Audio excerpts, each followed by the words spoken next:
ஓம் சாந்தி. என்னுடைய அன்பான சகோதர சகோதரிகளே, ஒரு கேள்வி. உங்க தலையில யாருக்கும் தெரியாத ஒரு ஒளி கிரீடம் இருக்குன்னு சொன்னா நம்புவீங்களா? அது தங்கத்தால் ஆனது இல்ல, வைரத்தால பண்ணதும் இல்லைங்க. உங்க தூய்மை, உங்க எண்ணங்கள், உங்களுடைய இறை நினைவு சேர்ந்து உருவாக்குன தெய்வீக ஒளி கிரீடம். ஆனா ஏன் சிலருக்கு அந்த ஒளி கிரீடம் தெளிவா தென்படுது, சிலருக்கு தெரியறதே இல்ல? இன்னைக்கு பாப்தாதாவோட ஆழமான வரதானம் மூலமா அந்த ரகசியத்தை தெரிஞ்சுக்க போறோம். கடைசி வரைக்கும் கண்டிப்பா பாருங்க. ஓம் சாந்தி. இன்னைக்கு நாம ரொம்ப ஆழமான ஒரு வார்த்தையை பத்தி சிந்திக்க போறோம். ஈஸ்வரிய பாக்கியத்துல ஒளி கிரீடம் பலனாக அடையக்கூடிய எல்லா பிராப்தி சொரூபமாகுக. அதாவது இந்த உலகத்துல யாராவது ஒரு அரசனாக இருந்தா அவருடைய அடையாளம் என்ன? கிரீடம். ஆனா இறைவன் கொடுக்கக்கூடிய கிரீடம் தங்கத்தாலேயோ வைரத்தினாலேயோ கொடுக்கிறது இல்லை, அது ஒளியாலான கிரீடம்ங்க. அப்போ அந்த ஒளி கிரீடம் யாருக்கு கிடைக்கும்? பணம் அதிகமா இருக்கிறவங்களுக்கா, இல்ல புகழ் அதிகமாக இருக்கிறவங்களுக்கா? கிடையாது. முழுமையான தூய்மைய வாழ்க்கையில கடைபிடிக்கக்கூடிய ஆத்மாக்கு தான் அந்த ஒளி கிரீடம் இயற்கையாவே கிடைக்கும். இப்போ சிந்தனை பண்ணி பாருங்க. என்னுடைய எண்ணம் தூய்மையா இருக்கா? என்னுடைய வார்த்தைகள் ஆசீர்வாதமா இருக்கா?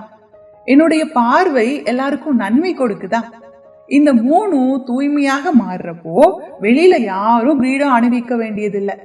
நம்மளுடைய முகமே ஒளிரும், நம்மளுடைய கண்கள்ல அன்பு தெரியும், நம்ம பக்கத்துல இருக்கவங்களுக்கு அமைதியினுடைய வைப்ரேஷன்ஸ் ஃபீல் ஆகும். இதுதான் இறைவன் நமக்கு கொடுக்கக்கூடிய ஒளி கிரீடம். சில நேரத்துல நாம நினைப்போம், நான் இவ்வளோ சேவை செய்யறேன் ஆனாலும் மன நிம்மதி ஏன் இல்லை? காரணம் சேவை மட்டும் போதாதுங்க, சேவைக்கு பின்னால இருக்கக்கூடிய நினைவு சக்தி அப்படின்றது ரொம்ப முக்கியம். அதனாலதான் இன்னைக்கு அவ்யக்த இஷரா நமக்கு ஒரு அற்புதமான வழியை சொல்லுது. ஜுவாலா சொரூப ஸ்திதியில இருந்து சக்திசாலி நினைவை அனுபவம் பண்ணணும். ஜுவாலானா என்ன? அது கோபத்தோட நெருப்பு இல்ல, அது ஞானத்தின் நெருப்பு, அன்பின் நெருப்பு, தூய்மையின் நெருப்பு. இந்த நெருப்பு முதல்ல நம்மளுடைய பழைய சுபாவத்தை எரிக்குது, அப்புறம் நம்மள ரொம்ப லேசானவங்களா மாத்துது, அதுக்கப்புறமா நம்மள பார்க்கக்கூடிய மத்தவங்களுக்கும் மாற்றத்தின் சக்தி கிடைக்குது. நண்பர்களே, இன்னைக்கு உலகம் நல்லதை பத்தி பேசுது, ஆனா நல்லவரா மாறணும் அப்படின்ற ஆர்வம் கம்மியாயிடுச்சு. அதனாலதான் இறைவன் சொல்றாரு, நீங்க பேசுறது மட்டும் போதாது, நீங்களே ஒளியாயிடுங்க. ஒரு லைட் ஹவுஸ் என்ன செய்யுது? கடல்ல இருக்கும் கப்பலை அது அழைக்காது, அது சும்மா ஒளிரும், அவ்வளவுதான். அந்த ஒளியை பார்த்து கப்பல் சரியான பாதையை கண்டுபிடிச்சு வந்துரும் இல்லையா? அதே மாதிரி நாம யாரையும் மாத்தணும் அப்படின்லாம் நினைக்க வேண்டாம்.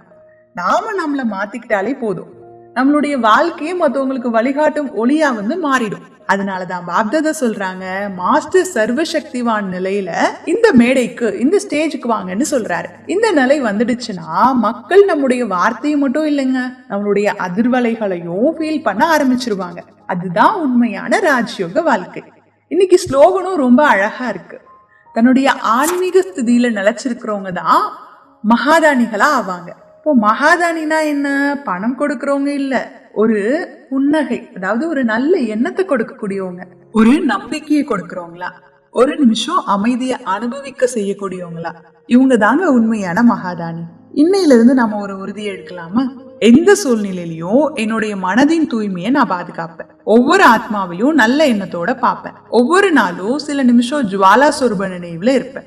என்னுடைய ஒளி முதல்ல என்ன மாத்தட்டும், அதுக்கப்புறம் என்னுடைய குடும்பத்தை மாத்தட்டும், அதுக்கப்புறம் இந்த உலகத்தின் அமைதியினுடைய அதிர்வலைகள் பரப்பட்டும். நல்லது. தேங்க்யூ. ஓம் சாந்தி.